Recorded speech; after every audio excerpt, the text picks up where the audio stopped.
Welcome to Learn Commerce PU online classes.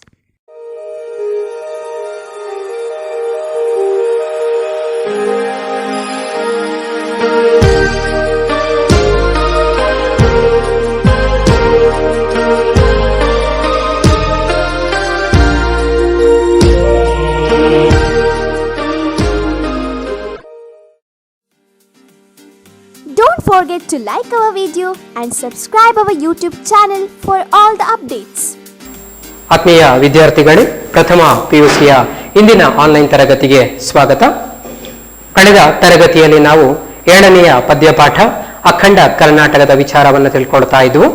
ಅಖಂಡ ಕರ್ನಾಟಕ ಎನ್ನುವಂಥದ್ದು ಕುವೆಂಪು ಅವರು ರಾಜಕಾರಣಿಗಳನ್ನ ಅಥವಾ ಕರ್ನಾಟಕ ರಾಜ್ಯ ರಚನೆಯನ್ನ ವಿರೋಧಿಸುವವರು ಯಾರಿದ್ದಾರೆ, ಅಖಂಡ ಕರ್ನಾಟಕ ರಚನೆ ಆಗಬೇಕನ್ನುವಂಥದ್ದನ್ನ ವಿರೋಧಿಸುವವರು ಯಾರೆಲ್ಲ ಇದ್ದಾರೆ ಅವರೆಲ್ಲರನ್ನ ವಿರೋಧಿಸಿ ಬರೆದಂತಹ ಕವನ ಇದು ಅಖಂಡ ಕರ್ನಾಟಕ. ಹಾಗೆ ಇಂಥ ಕರ್ನಾಟಕ ನಾಡು ಅಂದ್ರೆ ಏನು ಅನ್ನುವಂಥದ್ದನ್ನೇ ಈ ಪದ್ಯದಲ್ಲಿ ಆರಂಭದಲ್ಲಿ ಹೇಳಿದ್ದಾರೆ. ಆನಂತರ ಕರ್ನಾಟಕಕ್ಕೆ ಒಂದು ಶಾಶ್ವತವಾದಂತಹ ಸಚಿವ ಸಂಪುಟ ಇದೆ ಅಂತ ಹೇಳಿದ್ದಾರೆ. ಅಂದ್ರೆ ಇಲ್ಲಿರುವಂತಹ ಸಚಿವ ಸಂಪುಟ ಅದು ಶಾಶ್ವತವಲ್ಲ, ಬಿದ್ದು ಹೋಗುವಂಥದ್ದು. ಇಲ್ಲಿಗೆ ಅಮೋಘ ವರ್ಷ ಚಕ್ರವರ್ತಿಯಾದ್ರೆ ಪಂಪ ಮುಖ್ಯಮಂತ್ರಿ, ಹಾಗೆ ರನ್ನ ಜನ್ನ ನಾಗವರ್ಮ, ಹರಿಹರ ರಾಘವಾಂಕ, ಬಸವೇಶ್ವರ, ಸರ್ವಜ್ಞ, ಷಡಕ್ಷರ ಇವರೆಲ್ಲ ಇದರ ಸಚಿವ ಸಂಪುಟದ ಸದಸ್ಯರು ಅಂತ ಹೇಳ್ಕೊಂಡ್ಬಿಟ್ಟು ಹೇಳಿದ್ದಾರೆ. ಇದು ಶಾಶ್ವತವಾದ ಸಂಪುಟ ಅಂತ. ಹಾಗೆ ಮುಂದಕ್ಕೆ ಏನು ಹೇಳಿದ್ದಾರೆ ಅನ್ನುವಂಥದ್ದನ್ನ ಮುಂದಿನ ಭಾಗದಲ್ಲಿ ನೋಡುವ. ಅಖಂಡ ಕರ್ನಾಟಕ ಅಲ್ತು ನಮ್ಮ ಕೀರ್ತಿಶನಿಯ ರಾಜಕೀಯ ನಾಟಕ, ಬರಿಯ ಹೊಟ್ಟೆ ಬಟ್ಟೆಗಲ್ತು ಪಕ್ಷ ಜಾತಿ ಕಲಹ ಕಲ್ತು, ಹಮ್ಮು ಬಿಮ್ಮು ಸೊಮ್ಮಿಗಲ್ತು ಬಣ್ಣ ಚಿಟ್ಟೆ ಬಾಡಿಗಲ್ತು. ಅಖಂಡ ಕರ್ನಾಟಕ ಅಲ್ತು ನಮ್ಮ ಕೀರ್ತಿ ಶನಿಯ ರಾಜಕೀಯ ನಾಟಕ. ಅಖಂಡ ಕರ್ನಾಟಕ ಅನ್ನುವಂಥದ್ದು ಕೀರ್ತಿ ಶನಿ. ಕೀರ್ತಿ ಶನಿ ಅಂತ ಹೇಳಿದ್ರೆ ಹೆಸರು ಗಳಿಸುವಂತಹ ಒಂದು ಪ್ರಸಿದ್ಧಿ ಪಡ್ಕೊಳ್ಬೇಕನ್ನುವಂತಹ ಕೆಟ್ಟ ಮನೋಭಾವ. ಒಬ್ಬೊಬ್ಬರಿಗೊಂದು ಶನಿ ಅಂತ ಇರ್ತದೆ ನೋಡಿ, ಹಾಗೆ ಕೆಲವರಿಗೆ ಕೀರ್ತಿಯ ಶನಿ ಇರ್ತದೆ. ಕೀರ್ತಿ ಪಡಿಬೇಕು, ಹೆಸರು ಪಡಿಬೇಕು, ಹೇಗಾದ್ರೂ ಸರಿ ನಾನು ಪ್ರಚಾರ ಪಡ್ಕೊಳ್ಬೇಕು ಅಂತ ಇರ್ತದೆ. ರಾಜಕಾರಣಿಗಳಿಗೆ ಹೆಚ್ಚು ಅಭ್ಯಾಸ ಇದು, ಪ್ರಚಾರದಲ್ಲಿರುವಂಥದ್ದು. ಅದಕ್ಕೆ ಏನಾದ್ರೂ ವಿವಾದಾತ್ಮಕ ಹೇಳಿಕೆಗಳನ್ನು ಕೊಡ್ತಾ ಇರ್ತಾರೆ, ಏನಾದ್ರೂ ವಿವಾದಾತ್ಮಕ ಕೆಲಸ. ಇದು ಈಗಿನ ಕಾಲದಲ್ಲಿ ರಾಜಕಾರಣಿಗಳು ಮಾತ್ರ ಅಲ್ಲ, ಎಲ್ಲರಿಗೂ ಅಭ್ಯಾಸ ಆಗಿದೆ. ಒಂದಷ್ಟು ಜನ ಸಾಹಿತಿಗಳು ನೋಡ್ತೇವೆ, ಒಂದಷ್ಟು ಜನ ಸಿನಿಮಾ ನಟ ನಟಿಯರನ್ನು ನೋಡ್ತೇವೆ, ಕ್ರೀಡೆಯಲ್ಲಿರುವವರನ್ನು ನೋಡಿದ್ದೇವೆ. ಕೆಲವೊಂದ್ಸಲ ಏನೂ ಇಲ್ಲದೆ ಸಾಮಾನ್ಯರು ಇರ್ತಾರೆ. ಈ ರೀತಿ ಪ್ರಚಾರ ಪಡ್ಕೊಳ್ಬೇಕು ಅಂತ ಅದಕ್ಕೋಸ್ಕರ ಏನೆಲ್ಲ ಮಾಡುವಂಥದ್ದನ್ನು ನಾವು ನೋಡಿದ್ದೇವೆ. ಈ ರೀತಿ ಕೆಲವೊಬ್ಬರಿಗೆ ಕೀರ್ತಿ ಎನ್ನುವಂಥ ಶನಿ ಹೆಗಲೇರಿರ್ತದೆ. ಹಾಗೆ ಇಲ್ಲಿವರು ಹೇಳ್ತಾರೆ ರಾಜಕಾರಣಿಗಳಿಗೆ, ನಿಮ್ಮ ಕೀರ್ತಿ ಶನಿ, ನಿಮಗೆ ಕೀರ್ತಿಯ ಶನಿಯನ್ನು ಹೆಗಲೇರಿದೆ, ನಿಮ್ಮಂಥವರ ರಾಜಕೀಯ ನಾಟಕ ಇದಲ್ಲ. ಬರಿಯ ಹೊಟ್ಟೆ ಬಟ್ಟೆಗಲ್ತು, ಕರ್ನಾಟಕ ರಾಜ್ಯ ರಚನೆ ಆಗಬೇಕಾಗುವಂಥದ್ದು ನಿಮ್ಮ ರೀತಿಯಲ್ಲಿ ಹೊಟ್ಟೆ ತುಂಬಿಸ್ಕೊಳ್ಳಿಕ್ಕಲ್ಲ, ಹೊಟ್ಟೆ ಬಟ್ಟೆಗೋಸ್ಕರ ಅಲ್ಲ. ಈ ಕರ್ನಾಟಕ ರಾಜ್ಯ ಇರುವಂಥದ್ದು, ಅಖಂಡ ಕರ್ನಾಟಕ ಇರುವಂಥದ್ದು ಹೊಟ್ಟೆ ಬಟ್ಟೆಗೋಸ್ಕರ ಇರುವಂಥದ್ದಲ್ಲ. ಪಕ್ಷ ಜಾತಿ ಕಲಹ ಕಲ್ತು, ಏನು ಪಕ್ಷ ಜಾತಿ ಕಲಹ ಎಲ್ಲ ಇರ್ತದಲ್ವೋ, ನಮ್ಮಲ್ಲಿ ನೋಡ್ತಾ ಇರ್ತೇವೆ ನಾವು, ಈಗಲೂ ಇದೆ. ಜಾತಿ ಜಾತಿಗಳ ಮಧ್ಯೆ ಜಗಳ, ಪಕ್ಷಗಳಂತೂ ಕೇಳೋದೇ ಬೇಡ. ದಿನ ಬೆಳಗಾದ್ರೆ ಸಾಕು ಒಂದು ಪಕ್ಷದವರು ಇನ್ನೊಂದು ಪಕ್ಷದವರನ್ನ ಬೈಯುವಂಥದ್ದು, ಇವರವರನ್ನು ಅದೆಂತಹ ಮಾತುಗಳಿಂದ ಬಯಸಿಕೊಡ್ತಾರೆ ನಾವು ನೋಡಿದ್ದೇವೆ. ಪಕ್ಷಗಳ ಮಧ್ಯೆ ದಿನ ಜಗಳ. ಈ ರಾಜಕೀಯ ಪಕ್ಷಗಳು ಅವರವರು ಜಗಳ ಮಾಡಿಕೊಂಡ್ರೆ ಪರವಾಗಿಲ್ಲ, ಕೊನೆಗೆ ಏನ್ ಮಾಡ್ತಾರೆ ಅಂದ್ರೆ ಜಾತಿಗಳ ಮಧ್ಯೆ ಜಗಳ ಹುಟ್ಟಾಕಿಸಿ ಬಿಡ್ತಾರೆ. ಪಾಪದ ಮುಗ್ಧ ಪ್ರಜೆಗಳೇನು ಮಾಡ್ತಾರೆ, ರಾಜಕಾರಣಿಗಳು ಹೇಳಿದ್ರೆ ಸತ್ಯ ಅಂತ ಹೇಳ್ಕೊಂಡ್ಬಿಟ್ಟು ಜಾತಿಗಳ ಮಧ್ಯೆ ಜಗಳ ತಂದು ಬಿಡ್ತಾರೆ. ಭಾರತದಲ್ಲಿ ಏನು ಧರ್ಮಗಳ ಮಧ್ಯೆ ಜಗಳ ಆಗುತ್ತದೆ, ಜಾತಿಗಳ ಮಧ್ಯೆ ಜಗಳ ಆಗುತ್ತದೆ, ಇದಕ್ಕೆಲ್ಲ ಮೂಲ ಕಾರಣ ರಾಜಕಾರಣಿಗಳು ಅಥವಾ ರಾಜಕೀಯ. ಅವರು ಮತ ಪಡೆಯೋದಕ್ಕೋಸ್ಕರ, ಅವರು ಚಲಾವಣೆಯಲ್ಲಿ ಇರೋದಕ್ಕೋಸ್ಕರ, ಅಧಿಕಾರ ವಹಿಸಿಕೊಳ್ಳೋದಕ್ಕೋಸ್ಕರ ಈ ರೀತಿ ಜಾತಿ ಧರ್ಮ ಪಕ್ಷಗಳ ಮಧ್ಯೆ ಜಗಳವನ್ನ ಹುಟ್ಟಾಕ್ತಾರೆ. ಇಂತಹ ಪಕ್ಷ ಜಾತಿ ಜಗಳಕ್ಕೋಸ್ಕರ ಕರ್ನಾಟಕ ಇರುವಂತದ್ದಲ್ಲ, ಅಖಂಡ ಕರ್ನಾಟಕ ರಚನೆ ಆಗುವಂಥದ್ದಲ್ಲ. ಹಮ್ಮು ಬಿಮ್ಮು ಸೊಮ್ಮಿಗಲ್ತು, ನಿಮ್ಮ ಅಹಂಕಾರಕ್ಕಲ್ಲ, ಸೊಕ್ಕಿಗಲ್ಲ. ಏನು ರಾಜಕಾರಣಿಗಳು ಸೊಕ್ಕಿನಿಂದ ಮೆರೀತಾ ಇದ್ದಾರೆ, ಅದೇ ಸೊಕ್ಕಿನಿಂದ ಅಲ್ವ ಈಗ ಕುವೆಂಪು ಅವರಿಗೆ ನೋಟಿಸ್ ಕೊಟ್ಟಿರುವಂಥದ್ದು. ತಮ್ಮನ್ನ ಯಾರು ಪ್ರಶ್ನಿಸಬಾರದು, ನಾವು ಮಾಡಿದ್ದನ್ನ ಯಾರು ಏನು ಕೇಳಬಾರದು, ನಾವು ಏನು ಮಾಡುತ್ತೇವೆ ಅದೇ ಅಂತಿಮ, ಆ ರೀತಿಯಾದಂಥ ಅಹಂಕಾರ, ದರ್ಪ ಏನಿದೆ, ನಿಮ್ಮಂಥವರಿಗೋಸ್ಕರ ಈ ರಾಜ್ಯ ಇರುವಂಥದ್ದಲ್ಲ. ನಿಮ್ಮಂಥವರ ರಾಜಕೀಯ ನಾಟಕ ಅಲ್ಲ ಅಖಂಡ ಕರ್ನಾಟಕ ಎನ್ನುವಂಥದ್ದು. ಬಣ್ಣ ಚಿಟ್ಟೆ ಬಾಳಿಗಲ್ತು ಅಂದ್ರೆ, ಬಣ್ಣ ಚಿಟ್ಟೆ ಬಾಳು ಅಂತ ಹೇಳಿದ್ರೆ ಸುಖ ಜೀವನ ಅಂತ ಕರೀತೀವಿ. ಸುಖಲೋಲುಪ ಜೀವನ, ಹೇಗೋ ಹಣ ಸಂಪಾದನೆ ಮಾಡಿ ಸುಖವಾಗಿ ಬದುಕಬೇಕನ್ನುವಂಥದ್ದು. ಅದಕ್ಕೋಸ್ಕರ ಇರುವಂಥದ್ದಲ್ಲ ಅಖಂಡ ಕರ್ನಾಟಕ. ಹೇಗಾದ್ರೂ ಹಣ ಸಂಪಾದನೆ ಮಾಡಿ ಹಣ ಕೂಡಿಡ್ಲಿಕ್ಕೋಸ್ಕರ ಇರುವಂಥದ್ದಲ್ಲ. ರಾಜಕಾರಣಿಗಳು ಇರುವುದೇ ಹಾಗೆ. ಇವತ್ತು ನಾವು ನೋಡ್ತೇವೆ ಒಬ್ಬೊಬ್ಬ ರಾಜಕಾರಣಿಯ ಆಸ್ತಿ ಹೇಗಿದೆ. ಅವ ಚುನಾವಣೆಗೆ ನಿಲ್ಲುವಾಗ ಅವನ ಆಸ್ತಿ ಎಷ್ಟಿರ್ತದೆ, ಚುನಾವಣೆಗೆ ನಿಂತು ಒಂದಷ್ಟು ವರ್ಷಗಳಾಗುವಾಗ ಅಥವಾ ಒಂದು ಅವಧಿ ಅಂತ ಕರಿತೇವೆ, 5 ವರ್ಷದ ಅವಧಿ ಮುಗಿಯುವಾಗ ಅವನ ಆಸ್ತಿ ಎಷ್ಟಾಗುತ್ತದೆ ಅನ್ನುವಂಥದ್ದನ್ನು ನಾವು ನೋಡಿದ್ದೇವೆ. ಈ ರೀತಿ ಈ ರಾಜ್ಯವನ್ನ ತಮ್ಮ ಸ್ವಾರ್ಥಕ್ಕೋಸ್ಕರ ಬಳಕೆ ಮಾಡಿ ಸುಖ ಜೀವನ ನಡೆಸುವವರು ಇರ್ತಾರೆ. ಅಂಥವರಿಗೋಸ್ಕರ ಅಲ್ಲ ಕರ್ನಾಟಕ. ಅಖಂಡ ಕರ್ನಾಟಕ ಅಂದ್ರೆ ಅದಲ್ಲ. ಜೋಳವಾಳಿ ಕೂಳಿಗಂತೂ, ಜೋಳವಾಳಿ ಕೂಳಿ ಅಂದ್ರೆ ಅನ್ನದ ಋಣ, ನಾವು ಅನ್ನದ ಋಣ ತೀರಿಸ್ತೇವೆ ಅಂತ ಹೇಳ್ಕೊಂಡು ಬರ್ತಾರಲ್ಲ ರಾಜಕಾರಣಿಗಳು, ಆ ರೀತಿ ಇರುವವರಿಗಲ್ಲ. ದರ್ಪ ಸರ್ಪ ಕಾರ್ಕೋಟಕ, ಇಲ್ಲಿರುವಂತಹ ಈ ರಾಜಕಾರಣಿಗಳು ಯಾರಿದ್ದಾರೆ ಅಥವಾ ಈ ರಾಜ್ಯದ ರಚನೆಯನ್ನ ವಿರೋಧಿಸುವವರು ಯಾರಿದ್ದಾರೆ, ಇವರು ದರ್ಪ ಸರ್ಪ ಕಾರ್ಕೋಟಕ ಅಂದ್ರೆ ವಿಷ ತುಂಬಿದ ಹಾವುಗಳು, ವಿಷ ತುಂಬಿದ ಸರ್ಪಗಳು. ನೀವು ಯಾರಿದ್ದೀರಿ ವಿಷ ತುಂಬಿದ ಸರ್ಪಗಳು? ನಿಮ್ಮಂಥವರಿಗೋಸ್ಕರ ಈ ಅಖಂಡ ಕರ್ನಾಟಕ ಅಲ್ಲ, ನಿಮಗಿರುವಂಥದ್ದಲ್ಲ ಅಖಂಡ ಕರ್ನಾಟಕ. ಅಖಂಡ ಕರ್ನಾಟಕ ಅಂತ ಹೇಳಿದ್ರೆ ಕೇವಲ ನಿಮಗೆ ಮೀಸಲಾಗಿರುವಂಥದ್ದಲ್ಲ.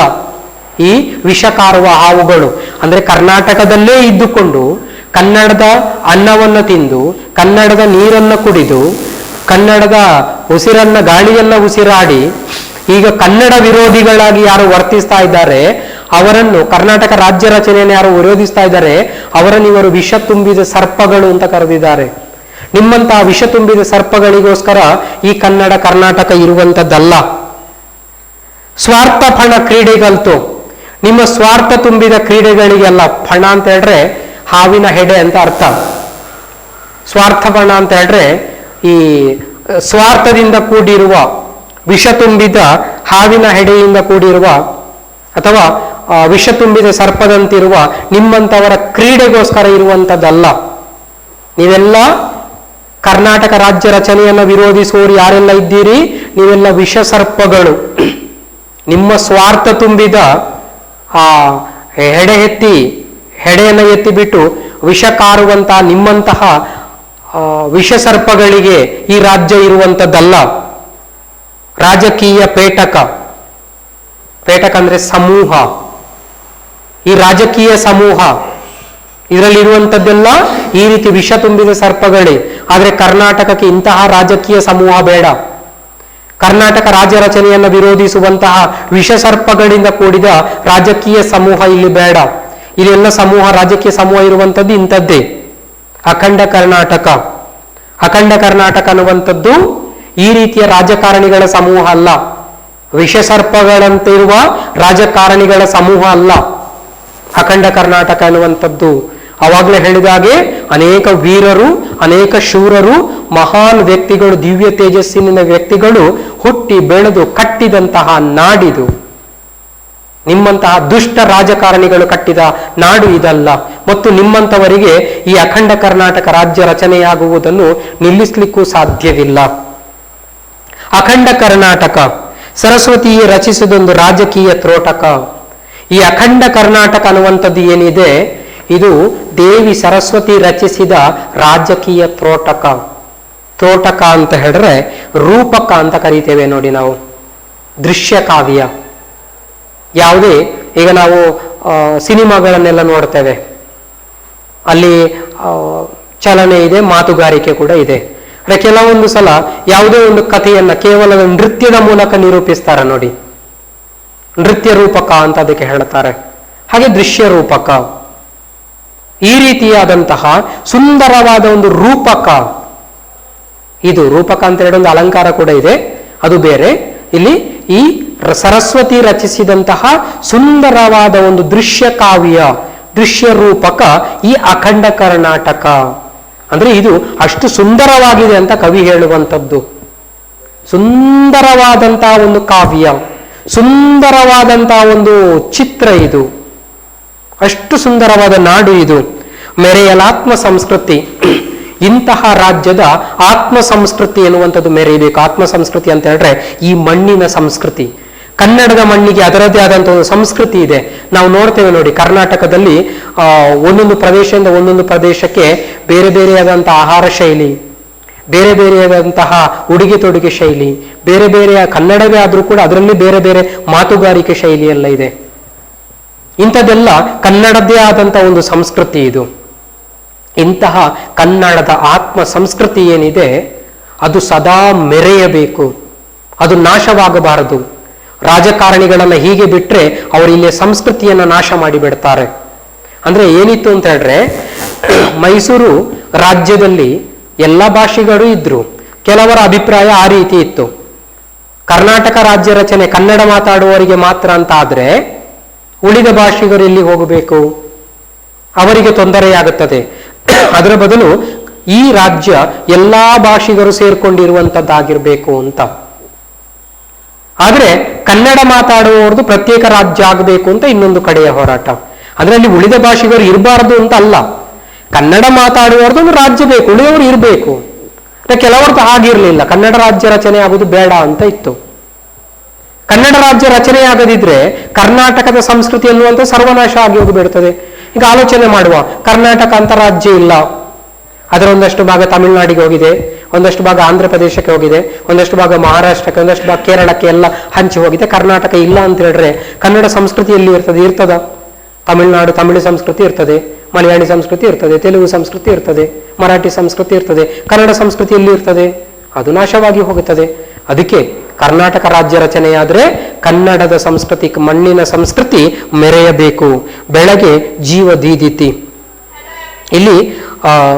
ಇಲ್ಲಿನ ದೀದಿತಿ ಅಂತ ಹೇಳಿದ್ರೆ ಹೊಳಪು. ಇಲ್ಲಿನ ಸಂಸ್ಕೃತಿ ಏನುಂಟು ಅದು ಹೊಳಪಿನಿಂದ ಕಂಗೊಳಿಸಬೇಕು. ಹೊಳಪು ಎನ್ನುವಂಥದ್ದು ಈ ಮಣ್ಣಿನ ಜೀವಾಳವಾಗಬೇಕು. ಇಲ್ಲಿಯ ಸಂಸ್ಕೃತಿ, ಇಲ್ಲಿಯ ವಿಚಾರಧಾರೆಗಳು ಹೊಳೆಯುತ್ತಾ ಇರಬೇಕು.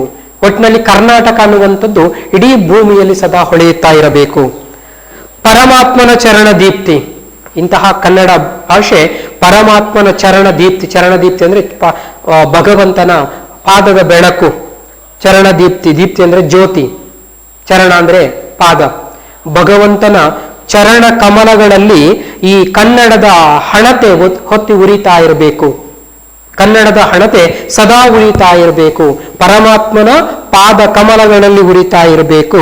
ಶರಣರ ಹೃದಯಗಳಲ್ಲಿ ಹೊತ್ತಿ ಅದೇನಾಗಬೇಕು? ಆನಂತರ ಅದೇ ಕನ್ನಡದ ಜ್ಯೋತಿ ಶರಣರ ಹೃದಯಗಳಲ್ಲಿ ಹೊತ್ತಿ ಉರಿಬೇಕು, ಸದಾ ಬೆಳಗಬೇಕು.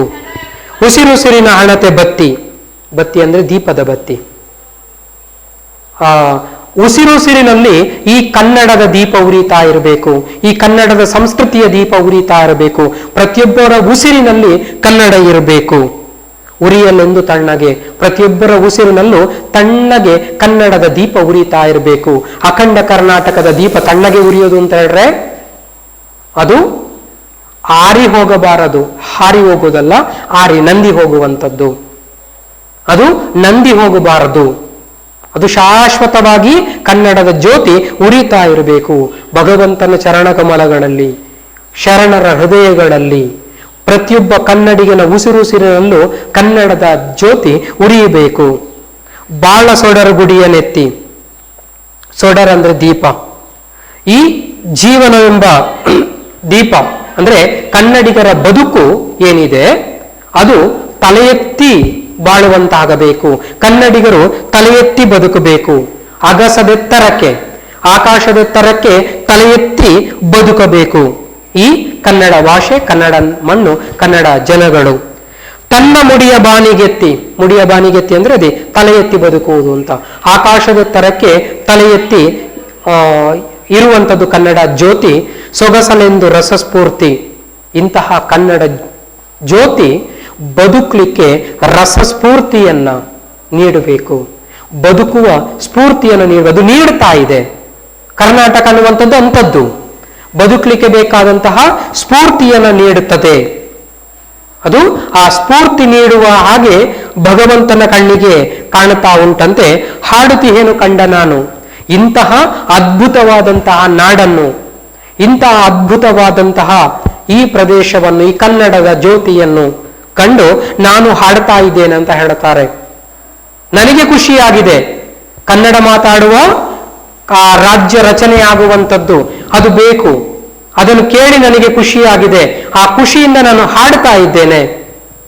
ಆದ್ರೆ ಯಾರು ಖುಷಿ ಪಡ್ತಾ ಇಲ್ಲ, ಈ ರಾಜ್ಯ ರಚನೆ ಆಗುವುದನ್ನು ನೋಡಿ ಯಾರು ವಿರೋಧಿಸ್ತಾ ಇದ್ದಾರೆ, ಅವರಿಗೆ ಕುವೆಂಪು ಕೇಳ್ತಾರೆ, ಹಾಡುತ್ತಿಹೇನು ಕಂಡ ನಾನು, ದಿಟ್ಟಿಗೇಡು ಹುಟ್ಟು ಕುರುಡು. ನಾನು ಹಾಡ್ತಾ ಇದ್ದೇನೆ, ಆದ್ರೆ ದಿಟ್ಟಿಗೇಡು ಹುಟ್ಟು ಕುರುಡು. ದಿಟ್ಟಿಗೇಡು ಅಂತ ಹೇಳಿದ್ರೆ ದೃಷ್ಟಿ ಮಂದವಾಗಿರುವಂಥದ್ದು, ಕಣ್ಣು ಕಾಣಿಸದಿರುವಂಥದ್ದು. ನಿಮಗೇನು ಕಣ್ಣು ಕಾಣಿಸ್ತಾ ಇಲ್ವಾ? ಹುಟ್ಟು ಕುರುಡು, ಅಥವಾ ನೀವು ಹುಟ್ಟಿನಿಂದಲೇ ಕುರುಡರ? ಇದು ಯಾಕೆ ಹೇಳ್ತಾ ಇದ್ದಾರೆ ಅಂತ ಹೇಳಿದ್ರೆ, ಕುವೆಂಪು ಅವರು ಹೇಳ್ತಾರೆ, ನಾನು ಇದನ್ನು ನೋಡಿ ಹಾಡ್ತಾ ಇದ್ದೇನೆ, ನನಗೆ ಕಾಣಿಸ್ತಾ ಉಂಟು, ಅದ್ಭುತವಾದಂತಹ ಕನ್ನಡ ನಾಡು ಕಾಣಿಸ್ತಾ ಉಂಟು. ಸರಸ್ವತಿ ರಚಿಸಿದಂತಹ ಒಂದು ರಾಜಕೀಯ ರೂಪಕದ ಹಾಗೆ, ಸುಂದರ ದೃಶ್ಯ ಕಾವ್ಯದ ಹಾಗೆ ಈ ನಾಡು ಕಾಣುತ್ತಾ ಉಂಟು. ಇದನ್ನು ಕಂಡು ನಾನು ಹಾಡ್ತಾ ಇದ್ದೇನೆ. ಏನು ಬುದ್ಧಿ ಬರಡು, ನಿಮಗೆ ಮಾತ್ರ ಏನಾಗಿದೆ? ನೀವು ಯಾಕೆ ಹಾಡ್ತಾ, ನೀವ್ಯಾಕೆ ಖುಷಿ ಪಡ್ತಾ ಇಲ್ಲ? ನಿಮಗೆಲ್ಲ ದೃಷ್ಟಿದೋಷ ಉಂಟಾ? ಅಥವಾ ಹುಟ್ಟಿನಿಂದಲೇ ನೀವು ಕುರುಡರ? ಬುದ್ಧಿ ಬರಡು, ಅಥವಾ ನಿಮಗೆ ಬುದ್ಧಿಯೇ ಇಲ್ವಾ?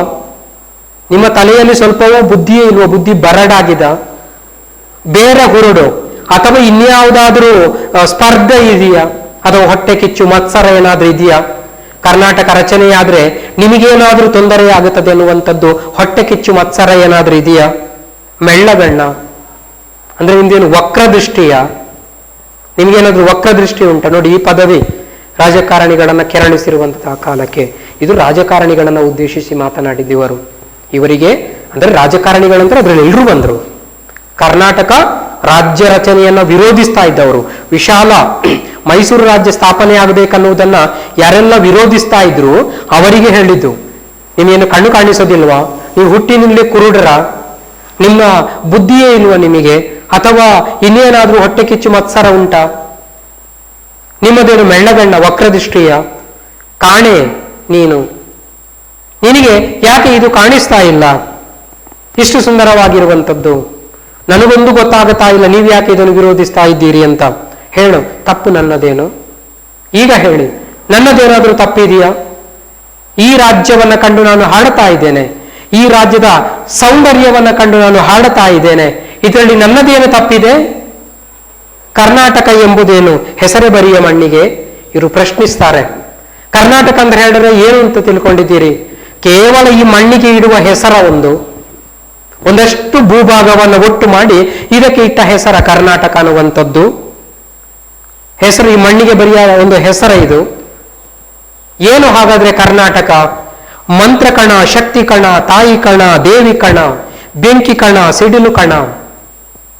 ಕರ್ನಾಟಕ ಎನ್ನುವಂಥದ್ದು ಒಂದು ಮಂತ್ರ. ಅದು ಹೇಗೆ ಹಿಂದಿನ ಕಾಲದಲ್ಲಿ ಋಷಿಮುನಿಗಳು ಮಂತ್ರಗಳನ್ನು, ದಿವ್ಯವಾದ ಮಂತ್ರಗಳನ್ನ ಹೇಳಿ ವರವನ್ನ ಪಡ್ಕೊಳ್ತಾ ಇದ್ರಲ್ವೋ, ಸಿದ್ಧಿಯನ್ನ ಗಳಿಸ್ತಾ ಇದ್ರಲ್ವೋ, ಅದೇ ರೀತಿ ಕನ್ನಡಿಗರಿಗೆ ಸಿದ್ಧಿಯನ್ನು ಕೊಡುವ, ಕನ್ನಡಿಗರಿಗೆ ವರವನ್ನು ಕೊಡುವ ಒಂದು ಮಂತ್ರ ಈ ಕರ್ನಾಟಕ ಎನ್ನುವಂಥದ್ದು. ಅಷ್ಟು ಮಾತ್ರ ಅಲ್ಲ, ಅದೊಂದು ಶಕ್ತಿ. ಆ ಕರ್ನಾಟಕ ಎನ್ನುವಂತಹ ಹೆಸರಿನಲ್ಲಿ ಒಂದು ಶಕ್ತಿ ಇದೆ, ಒಂದು ಬಲ ಇದೆ. ತಾಯಿ ಕಣ, ಕರ್ನಾಟಕ ತಾಯಿ ಇದ್ದಾಗೆ. ಯಾಕೆ? ಇಲ್ಲಿರುವ ಜನರನ್ನ ಅವಳು ಪ್ರೀತಿಯಿಂದ ಪೋಷಿಸ್ತಾ ಇದ್ದಾಳೆ. ಒಂದು ತಾಯಿ ತನ್ನ ಮಗುವನ್ನ ಹೇಗೆ ಸಾಕ್ತಾಳೋ, ಒಂದು ಮಗುವಿನ ಪೋಷಣೆ ಹೇಗೆ ಮಾಡ್ತಾಳೋ, ಅದೇ ರೀತಿ ಕನ್ನಡ ಮಣ್ಣು, ಕನ್ನಡ ತಾಯಿ ಇಲ್ಲಿರುವ ಪ್ರತಿಯೊಬ್ಬರನ್ನು ಕೂಡ ಬಹಳ ಪ್ರೀತಿಯಿಂದ ಪೋಷಣೆ ಮಾಡ್ತಾ ಇದ್ದಾಳೆ. ಆದ್ದರಿಂದ ಕರ್ನಾಟಕ ಎನ್ನುವಂಥದ್ದು ತಾಯಿ, ದೇವಿ. ಅವಳು ವರ ಕೊಡುವ ದೇವಿ, ಕೇಳಿದ್ದನ್ನ ಕೊಡುವ ದೇವಿ, ಬದುಕನ್ನ ಕೊಡುವ ದೇವಿ ಈ ಕರ್ನಾಟಕ ಎನ್ನುವಂಥದ್ದು. ಬೆಂಕಿ ಕಣ, ಅಷ್ಟು ಮಾತ್ರ ಅಲ್ಲ, ಪ್ರೀತಿ ಕೊಡುವ ತಾಯಿ, ವರ ಕೊಡುವ ದೇವಿ ಮಾತ್ರ ಅಲ್ಲ, ಅವಳು ಬೆಂಕಿ. ಎಂತಹ ಬೆಂಕಿ? ಕರ್ನಾಟಕ ವಿರೋಧಿಗಳನ್ನ ಸುಟ್ಟು ಭಸ್ಮ ಮಾಡುವ ಬೆಂಕಿ ಈ ಕರ್ನಾಟಕ ಎನ್ನುವಂಥದ್ದು. ಕರ್ನಾಟಕ ಕೇವಲ ಹೆಸರಲ್ಲ, ಆ ಹೆಸರೊಂದೇ ಸಾಕು ಕನ್ನಡ ವಿರೋಧಿಗಳನ್ನ ಸಂಹಾರ ಮಾಡಲಿಕ್ಕೆ. ಯಾಕೆಂದ್ರೆ ಆ ಹೆಸರಿನಲ್ಲಿ ಒಂದು ಬೆಂಕಿ ಇದೆ. ಕರ್ನಾಟಕ ಅಂತ ಹೆಸರು ಕೇಳಿದ್ರೆ ಸಾಕು, ಕನ್ನಡಿಗರು ಬೆಂಕಿಯ ಉಂಡೆಗಳಾಗಿ ಶತ್ರುಗಳನ್ನ ಸರ್ವನಾಶ ಮಾಡಬಲ್ಲರು. ಅಂತಹ ಶಕ್ತಿ ಆ ಬೆಂಕಿ, ಈ ಹೆಸರು ಸಿಡಿಲು ಕಣ. ಅಷ್ಟು ಮಾತ್ರ ಅಲ್ಲ, ಕರ್ನಾಟಕ ಎನ್ನುವಂಥ ಸಿಡಿಲು ಇದ್ದ ಹಾಗೆ, ದುಷ್ಟರನ್ನ ಹೊಡೆದೋಡಿಸುವ, ಸಂಹಾರ ಮಾಡುವ ಸಿಡಿಲು. ಸಿಡಿಲು ಬಡಿದ್ರೆ ಆ ಜಾಗವನ್ನ ನಾಶ ಮಾಡಿಬಿಡ್ತದೆ. ಅಷ್ಟು ಶಕ್ತಿ ಈ ಕರ್ನಾಟಕ ಎನ್ನುವ ಹೆಸರಿನಲ್ಲಿದೆ. ಈ ದುಷ್ಟರನ್ನ ಸಂಹಾರ ಮಾಡುವ, ದುಷ್ಟರ ಸದ್ದಡಗಿಸುವ ಸಿಡಿಲು ಅದು ಕರ್ನಾಟಕ. ಅಷ್ಟು ಮಾತ್ರ ಅಲ್ಲ, ಕಾವ ಕೊಲುವ ಒಲವ ಬಲವ ಪಡೆದ ಛಲದ ಚಂಡಿ ಕಣ. ಕಾವ, ಕಾಯುವ, ಪ್ರೀತಿಯಿಂದ ಕಾಯುವ, ಕೊಲ್ಲುವ, ದುಷ್ಟರನ್ನ ಕೊಲ್ಲುವ. ಅಂದ್ರೆ ಕಾವ ಅಂತ ಹೇಳಿದ್ರೆ ಶಿಷ್ಟರನ್ನು, ಒಳ್ಳೆಯವರನ್ನು, ಸಜ್ಜನರನ್ನು ಕಾಯುವ, ಹಾಗೆ ದುಷ್ಟರನ್ನು ಕೊಲ್ಲುವ, ದುಷ್ಟರ ಸಂಹಾರ ಮಾಡುವ, ಒಲವ ಬಲವ, ಪ್ರೀತಿ ತುಂಬಿದ, ಶಕ್ತಿಯನ್ನು ಪಡೆದ ಛಲದ ಚಂಡಿಯವಳು. ಅವಳು ಕನ್ನಡ ಮಾತೆ ಸಾಮಾನ್ಯದವಳಲ್ಲ, ಅವಳು ಚಂಡಿ ಇದ್ದ ಹಾಗೆ. ಚಂಡಿ ಅಂದ್ರೆ ಚಾಮುಂಡೇಶ್ವರಿ ಅಥವಾ ದೇವಿಯನ್ನ ಚಂಡಿ ಅಂತ ಕರೀತಾರೆ. ಚಂಡಿ ಚಾಮುಂಡಿ ಅಂತೆಲ್ಲ ಕೇಳಿದ್ದೇವೆ. ಆ ದೇವಿ ಅವತಾರ ಎತ್ತಿದ್ದೇ ಯಾಕೆ? ದುಷ್ಟರನ್ನ ಸಂಹಾರ ಮಾಡಲಿಕ್ಕೆ. ಅಷ್ಟು ಮಾತ್ರ ಅಲ್ಲ, ಸಜ್ಜನರನ್ನ ರಕ್ಷಿಸಲಿಕ್ಕೆ. ಅಂತಹ ದೇವಿಯಲ್ಲಿ ದುಷ್ಟರನ್ನು ಸಂಹಾರ ಮಾಡುವ ಶಕ್ತಿಯೂ ಇದೆ, ಸಜ್ಜನರನ್ನು ತಾಯಿಯ ಹಾಗೆ ಪೋಷಿಸುವಂತಹ ಪ್ರೀತಿಯೂ ಇದೆ. ಅಂತಹ ಎಲ್ಲ ಗುಣವನ್ನ ಪಡೆದ ಛಲದ ಚಂಡಿಯವಳು. ಅಂದ್ರೆ ಹಿಡಿದ ಕೆಲಸವನ್ನ ಬಿಡದಿ ಸಾಧಿಸುವವಳು. ಹಿಡಿದ ಕೆಲಸ ಬಿಡದಿ ಸಾಧಿಸುವುದಂದ್ರೆ ನಿಮ್ಮಂತಹ ದುಷ್ಟರನ್ನ ಸಂಹಾರ ಮಾಡುವ ತಾಯಿ ಕರ್ನಾಟಕ. ಋಷಿಯ ಕಾಣುವ ಕಣ್ಣಿಗೆ, ಯಾರಿಗೆ ಇಂಥದನ್ನ ಕಾಣುವಂತಹ ಋಷಿಯ ಕಣ್ಣಿಗೆ ಅದು ಈ ರೀತಿ ಕಾಣಿಸ್ತದೆ. ಒಳ್ಳೆಯ ದೃಷ್ಟಿಯಿಂದ ಎಲ್ಲವನ್ನ ಧನಾತ್ಮಕವಾಗಿ ನೋಡುವ ದೃಷ್ಟಿಯವರಿಗೆ ಈ ರೀತಿ ಕಾಣಿಸ್ತದೆ. ಕರ್ನಾಟಕ ಅನ್ನುವಂಥದ್ದು ತಾಯಿಯಾಗಿ, ದೇವಿಯಾಗಿ, ಶಕ್ತಿಯಾಗಿ, ಅದೇ ರೀತಿ ಮಂತ್ರವಾಗಿ, ಅದೇ ರೀತಿ ಬೆಂಕಿಯಾಗಿ, ಸಿಡಿಲಾಗಿ ಕಾಣುತ್ತದೆ. ಅಷ್ಟು ಮಾತ್ರ ಅಲ್ಲ, ದುಷ್ಟರ ಸಂಹಾರ ಮಾಡಿ ಶಿಷ್ಟರನ್ನ ರಕ್ಷಿಸುವಂತಹ ಪ್ರೀತಿ ತುಂಬಿದ ದೇವಿಯವಳು. ದುಷ್ಟರನ್ನ ಸಂಹಾರ ಮಾಡುವ ಛಲದ ಚಂಡಿ ಈ ಕರ್ನಾಟಕ ಮಾತೆ. ಆ ರೀತಿಯಾಗಿ ಋಷಿಯ ಕಣ್ಣಿಗೆ ಕಾಣುವಂಥದ್ದು. ವಿರೋಧಿಗ ಸ್ಫೋಟಕ. ಅಷ್ಟು ಮಾತ್ರ ಅಲ್ಲ, ಇದು ವಿರೋಧಿಗಳ ಪಾಲಿಗೆ ಆ ಸ್ಫೋಟಕ. ವಿರೋಧಿಗಳನ್ನ ಸಂಹಾರ ಮಾಡುವಂಥದ್ದು. ಅದು ಈ ಕನ್ನಡ ವಿರೋಧಿಗಳು, ಕರ್ನಾಟಕ ವಿರೋಧಿಗಳು ಯಾರೆಲ್ಲ ಇದ್ದಾರೆ ಅವರನ್ನ ಸಂಹಾರ ಮಾಡುವಂಥದ್ದು. ಕಂಡ ಕವಿಗ ಕಂಡ ದೇವಿ ಕಣ ಕರ್ನಾಟಕ. ಇಂಥದ್ದನ್ನು ನೋಡುವಂತಹ ಕವಿಗೆ ಇದು ಅಖಂಡ ಕರ್ನಾಟಕವಾಗಿ ಕಾಣುತ್ತದೆ ಹೊರತು ನಿಮ್ಮ ತರ ಬಿಡಿ ಬಿಡಿಯಾಗಿ ಒಂದು ಸಣ್ಣ ಮೈಸೂರು ರಾಜ್ಯವಾಗಿ ಅಲ್ಲ. ಕವಿಗೆ ಅಖಂಡ ಕರ್ನಾಟಕ, ಕನ್ನಡ ಮಾತನಾಡುವ ಭಾಷಿಗರನ್ನೆಲ್ಲ ಒಳಗೊಂಡಂತಹ ಒಂದು ದೊಡ್ಡ ರಾಜ್ಯವಾಗಿ ಕಾಣಿಸ್ತದೆ. ಸರಸ್ವತಿಯೇ ರಚಿಸಿದೊಂದು ರಾಜಕೀಯ ತ್ರೋಟಕ ಈ ಅಖಂಡ ಕರ್ನಾಟಕ. ಸರಸ್ವತಿ ದೇವಿ ರಚಿಸಿದ ಒಂದು ಸುಂದರವಾದಂತಹ ದೃಶ್ಯ ಕಾವ್ಯ ಅಥವಾ ರೂಪಕದ ರೀತಿಯಲ್ಲಿ ಕಾಣಿಸ್ತಾ ಉಂಟು. ವಿರೋಧಿಗ ಸ್ಫೋಟಕ ಅಖಂಡ ಕರ್ನಾಟಕ. ಮತ್ತೊಮ್ಮೆ ಹೇಳ್ತಾರೆ, ನಿಮ್ಮಂತಹ ವಿರೋಧಿಗಳನ್ನ ಸಂಹರಿಸುವ, ಸ್ಫೋಟಿಸುವ, ನಾಶ ಮಾಡುವಂತಹ ಶಕ್ತಿ ಅಖಂಡ ಕರ್ನಾಟಕ. ವಿರೋಧಿಗಳಿಗೆ ಇಲ್ಲಿ ಉಳಿಗಾಲವಿಲ್ಲ. ಕನ್ನಡವನ್ನ, ಕರ್ನಾಟಕವನ್ನ ವಿರೋಧಿಸುವ ನೀವುಗಳು ಯಾರಿದ್ದೀರಿ, ನಿಮಗೆ ಉಳಿಗಾಲವಿಲ್ಲ. ನಿಮ್ಮಂಥವರು ಇಲ್ಲಿಂದ ಹೋಗ್ಲೇಬೇಕು. ಅಲ್ತು ನಾವು ನರ್ತಿಪೊಂದು ರಾಜಕೀಯ ನಾಟಕ. ಅಖಂಡ ಕರ್ನಾಟಕ ಎನ್ನುವಂಥದ್ದು ಏನಿದೆ ಅದು ನಾವೆಲ್ಲ ನಮಗೆ ಬೇಕಾದಾಗಿ ನರ್ತಿಸುವ, ನಮ್ಮ ಸ್ವಾರ್ಥವನ್ನ ಈಡೇರಿಸಿಕೊಳ್ಳುವಂತಹ ರಾಜಕೀಯ ನಾಟಕವಲ್ಲ ಅಖಂಡ ಕರ್ನಾಟಕ. ಇದೆ ಅಖಂಡ ಕರ್ನಾಟಕ. ಅಖಂಡ ಕರ್ನಾಟಕ, ಅಖಂಡ ಕರ್ನಾಟಕ ರಾಜಕೀಯ ನಾಟಕವಲ್ಲ. ಅದೊಂದು ಅದ್ಭುತವಾದಂತಹ ನಾಡು, ಸಕಲ ಸೌಂದರ್ಯಗಳಿಂದ ಕೂಡಿದಂತಹ ನಾಡು, ನದಿವನಗಳ ನಾಡು, ಹಸಿರಿನಿಂದ ಕಂಗೊಳಿಸಿದ ಸರ್ವ ಜನಾಂಗದ ಶಾಂತಿಯ ತೋಟವಾಗಿರುವ ನಾಡು ಇದು. ಅದು ಬಿಟ್ಟು ನಿಮ್ಮಂತಹ ದುಷ್ಟರಿಗೋಸ್ಕರ ಇರುವಂಥದ್ದಲ್ಲ. ಇದು ಅಖಂಡ ಕರ್ನಾಟಕ. ಇಂತಹ ಅಖಂಡ ಕರ್ನಾಟಕಕ್ಕೆ ಯಾವಾಗಲೂ ಜಯವಾಗಲಿ. ಜೈ ಜೈ ಜೈ ಅಖಂಡ ಕರ್ನಾಟಕ. ಈ ಕರ್ನಾಟಕ ಶಾಶ್ವತವಾಗಿರಲಿ, ಇದಕ್ಕೆ ಜಯವಾಗಲಿ. ಅಖಂಡ ಕರ್ನಾಟಕ ರಚನೆಯಾಗಿ ಶಾಶ್ವತವಾಗಿ ಉಳ್ಕೊಳ್ಳಿ ಅಂತ ಈ ಕನ್ನಡ ಮಣ್ಣಿಗೆ, ಕನ್ನಡ ತಾಯಿಗೆ, ಕನ್ನಡ ಭಾಷೆಗೆ ಒಟ್ಟಾರೆ ಕರ್ನಾಟಕ ರಾಜ್ಯಕ್ಕೆ ಜಯಕಾರವನ್ನು ಹಾಕುತ್ತಾರೆ ಕುವೆಂಪು ಅವರು. ಈ ರೀತಿ ಕುವೆಂಪು ಅವರು ತನ್ನನ್ನು ವಿರೋಧಿಸಿದ ಮತ್ತು ಕರ್ನಾಟಕ ರಾಜ್ಯ ರಚನೆಯನ್ನು ವಿರೋಧಿಸಿದ ವಿರೋಧಿಗಳಿಗೆ ಈ ಪದ್ಯದ ಮೂಲಕ ಅತ್ಯಂತ ದಿಟ್ಟವಾದ ಉತ್ತರವನ್ನು ಕೊಟ್ಟಿದ್ದಾರೆ. ಇವರು ಮೈಸೂರು ವಿಶ್ವವಿದ್ಯಾನಿಲಯದ ಕುಲಪತಿಗಳಾಗಿದ್ದವರು. ನಾವು ಮೈಸೂರು ವಿಶ್ವವಿದ್ಯಾನಿಲಯವನ್ನು ಮಾನಸ ಗಂಗೋತ್ರಿ ಅಂತ ಕರೀತೇವಲ್ವಾ, ಆ ಮಾನಸ ಗಂಗೋತ್ರಿ ಅನ್ನುವಂಥ ಹೆಸರು ಕೊಟ್ಟವರೇ ಈ ಕುವೆಂಪು ಅವರು. ಅವರ ಒಂದು ಮುತುವರ್ಜಿಯಿಂದ ಇದು ಆಗಿರುವಂಥದ್ದು. ಇಂತಹ ವ್ಯಕ್ತಿ ಕುವೆಂಪು ಅವರು ಕುಲಪತಿಗಳಾಗಿದ್ರು. ಆದರೆ ಒಂದು ಇಡೀ ಸರ್ಕಾರವನ್ನು ಅಥವಾ ಮಂತ್ರಿಗಳನ್ನ ಎದುರು ಹಾಕಿಕೊಳ್ಳುವಂತಹ ಸಾಮರ್ಥ್ಯ ಅವರಲ್ಲಿತ್ತು. ಇವತ್ತು ನಾವು ಇಂಥದನ್ನು ಬೆಳೆಸಿಕೊಳ್ಳಬೇಕಾಗಿದೆ. ಪ್ರತಿಯೊಂದು ರಾಜಕೀಯ ಪಕ್ಷಗಳು, ಪ್ರತಿಯೊಂದು ರಾಜಕಾರಣಿಗಳು ತಮ್ಮ ಸ್ವಾರ್ಥಕ್ಕೋಸ್ಕರ ಈ ರಾಜ್ಯವನ್ನು ಬಳಕೆ ಮಾಡಿಕೊಳ್ಳುತ್ತಾ ಇದ್ದಾರೆ. ಒಬ್ಬನನ್ನ ಹೇಗಾದ್ರೂ ಅಧಿಕಾರದಿಂದ ಇಳಿಸಿ ತಾನು ಅಧಿಕಾರಕ್ಕೆ ಬರಬೇಕು, ಅವನನ್ನ ಇಳಿಸಿ ಮತ್ತೊಬ್ಬ ಅಧಿಕಾರಕ್ಕೆ ಬರಬೇಕು, ಮತ್ತು ಇಲ್ಲಿರುವಂತಹ ಆಸ್ತಿಯನ್ನ ಕೊಳ್ಳೆ ಹೊಡಿಬೇಕು ಅಂತ ಇವತ್ತು ನೋಡ್ತಾ ಇದ್ದಾರೆ. ರಾಜಕಾರಣಿಗಳು ಪ್ರಯತ್ನಿಸ್ತಾ ಇದ್ದಾರೆ. ಕರ್ನಾಟಕವನ್ನ ಹುರಿದು ಮುಕ್ಕಿ ತಿಂತಾ ಇದ್ದಾರೆ. ಇಂತಹ ರಾಜಕಾರಣಿಗಳನ್ನು ವಿರೋಧಿಸುವ ಮನೋಭಾವ ನಾವು ಬೆಳೆಸಿಕೊಳ್ಬೇಕು. ಕುವೆಂಪು ರೀತಿಯಲ್ಲಿ ಇಂತಹ ಭ್ರಷ್ಟ ರಾಜಕೀಯವನ್ನು, ಭ್ರಷ್ಟ ರಾಜಕಾರಣಿಗಳನ್ನು ಧೈರ್ಯದಿಂದ ಎದುರಿಸಿ ನಿಲ್ಲುವ ಸಾಮರ್ಥ್ಯವನ್ನ ನಾವು ತೋರಬೇಕು. ಆ ಒಂದು ಮನಸ್ಥಿತಿಯನ್ನು ನಾವು ತೋರಬೇಕು. ಆವಾಗ ಹಿಂದಿನವರು ಕಟ್ಟಿಕೊಟ್ಟಂತಹ ಈ ವಿಶಾಲ ಕರ್ನಾಟಕ ಏನಿದೆ, ಆಗಿನ ಕಾಲದಲ್ಲಿ ಮೈಸೂರು ರಾಜ್ಯ ರಚನೆ ಆಯ್ತು 1956ರಲ್ಲಿ. ನಂತರ ಕರ್ನಾಟಕ, ಇವತ್ತಿಗೂ ಕರ್ನಾಟಕವೇ. ಇದು ಶಾಶ್ವತವಾಗಿ ಉಳಿಬೇಕಾದ್ರೆ ಕರ್ನಾಟಕಕ್ಕೆ ಕುಂದುಂಟು ಮಾಡುವ, ಕರ್ನಾಟಕವನ್ನ ನಾಶ ಮಾಡಲಿಕ್ಕೆ ನೋಡುವ ಪ್ರತಿಯೊಬ್ಬರನ್ನು ಕೂಡ ವಿರೋಧಿಸಿ ನಿಲ್ಲುವ ಮನಸ್ಥಿತಿಯನ್ನು ನಾವು ತೋರಬೇಕನ್ನುವಂಥದ್ದು ಈ ಪದ್ಯದ ಆಶಯವಾಗಿದೆ. ಇದರೊಂದಿಗೆ ಈ ಪದ್ಯ ಮುಕ್ತಾಯವಾಯಿತು. ಇವತ್ತಿಗೆ ಈ ತರಗತಿಯನ್ನು ಮುಗಿಸ್ತಾ ಇದ್ದೇನೆ. ಧನ್ಯವಾದಗಳು. Don't forget to like our video and subscribe our YouTube channel for all the updates.